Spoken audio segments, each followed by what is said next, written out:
ধন্যবাদ।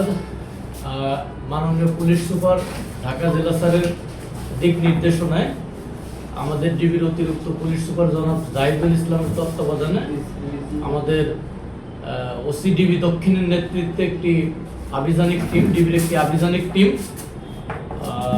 কেরানীগঞ্জ মডেল থানাধীন ভাংনা মুজিবনগর এলাকায় গোপন সংবাদের ভিত্তিতে অভিযান চালায়।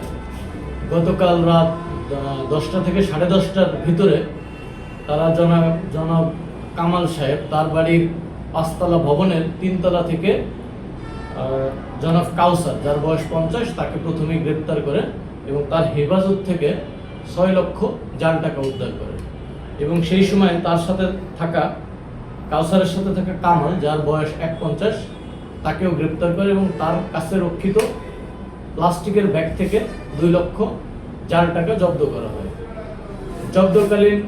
জাল টাকা জব্দকালীন সময়ে জাল টাকা ছাপানোর মেশিন, সিল এবং অন্যান্য প্রয়োজনীয় উপকরণও জব্দ করা হয়।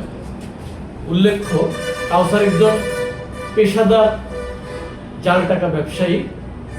তারা বিভিন্ন ঈদ, পূজা, পার্বণকে লক্ষ্য করে মার্কেটে জাল টাকা তারা ছড়িয়ে দেয়। তো আপনারা অবগত আছেন, সামনে আমাদের ঈদ আছে, কোরবানির ঈদ। এটিতে একটি বাণিজ্যিক পসরা বসে, বাণিজ্যিক টাকা পয়সা অনেক লেনদেন হয়। তো তারা এই ঈদকে টার্গেট করে সামনে রেখে তারা এই জাল টাকা ছাপানোর কাজ করছিল। তো আমরা তাদেরকে ইতিমধ্যে গ্রেপ্তার করেছি।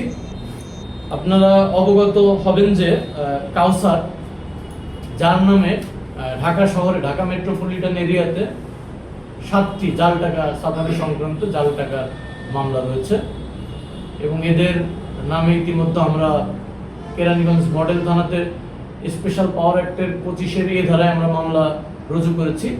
তাদের রিমান্ড চাওয়া হচ্ছে। রিমান্ড শেষে তাদের আরও কারোর যদি কোনো সংশ্লিষ্টতা থাকে সেই বিষয়ে আমরা জিজ্ঞাসাবাদ করে আমরা আমাদের তদন্তে এগিয়ে নিয়ে যাব।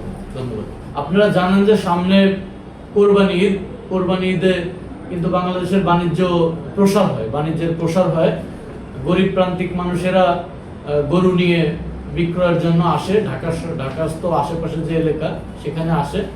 এখানে অনেকেই আসার পথে অনেক সময় গরু ছিনতাইয়ের শিকার হয়, আবার অনেক সময় গরু বিক্রির পর টাকাটা ট্রান্সফার করার সময় অনেক ধরনের সমস্যা হয়।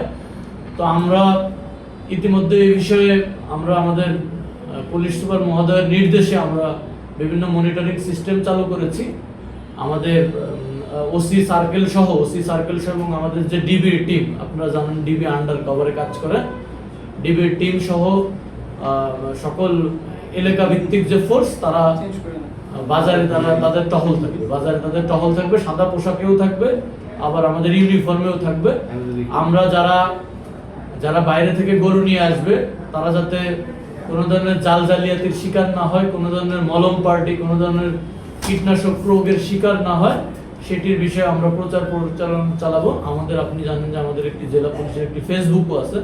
ফেসবুকের মাধ্যমে, অন্যান্য সোশ্যাল মিডিয়ার মাধ্যমে প্রচারণা চালাবো এবং আমাদের যে প্রান্তিক জনগোষ্ঠী যারা সারা বছর অপেক্ষা করে থাকে যে আমরা কোরবানির ঈদে আমরা করব, গরু বিক্রি করে স্বাবলম্বী হব, তাদের যাতে কোনো ধরনের অসুবিধা না হয় আমরা সেটি নিশ্চিত করব। এবং বড় বড় ব্যবসায়ী যারা, আপনারা জানেন যে এই গাইবান্ধা, তারপরে যশোর, এইসব জায়গা থেকে অনেক বড় বড় ব্যবসায়ীরা গরু নিয়ে আসেন।